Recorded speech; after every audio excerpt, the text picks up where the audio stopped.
viewers will notice a three-dimensional model of the Deathly Hallows.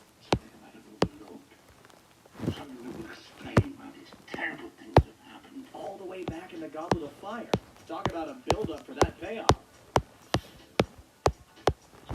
This one is so sad that we considered leaving it out. See, Dobby is told by Harry that the three house elves should never try and save his life again after the second movie. In the books, Dobby ends up helping/harming Harry a few more times, before finally saving his life in the escape from Malfoy Manor. This time, Dobby doesn't try to save Harry's life. He succeeds. Except we all know at what cost. Oh my god.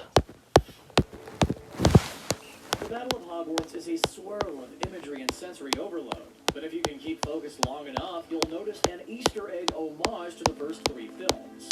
Harry, Ron, and Hermione need to get past a troll, giant spiders, and dementors to get to their goal.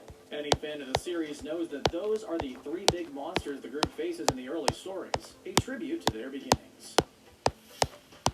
Tom Riddle's room in the orphanage is filled with tiny details, and some were clearly more obvious in hindsight than others. But don't worry, we'll get to it. The less subtle hint is the 7 rocks Riddle keeps from his trip to the beach with his orphanage. They also represent the spark of the idea for Voldemort's 7 Horcruxes. See guys, he was planning world domination for a long time. The pebbles prove it. It drove us all crazy as children trying to figure out what Neville had forgotten when he first opened up his Remember-All. Now that we're all adults, we're a lot better at studying the scene and finding the obvious detail the director gave us. Notice how everyone was wearing their house robes? Neville clearly forgot to bring his Sorry about my language, guys. for the rest of the series to never wear them. When we first see Voldemort in Goblet of Fire, his cloak billows with pure black shadow, and his skin... Oh, there's my twin. As the protagonists begin to hunt down Horcruxes and dismantle his immortality blanket, Voldemort slowly degrades. His cloak loses saturation with every Horcrux, so that by the end he has an ash-gray cloak and dry, flaky skin. It was a subtle note to the audience the Dark Lord was losing power. Sirius Black exclaims,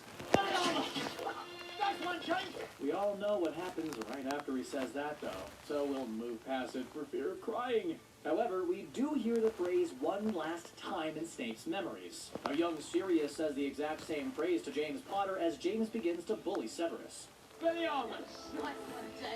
It's a not-so-happy callback to that scene.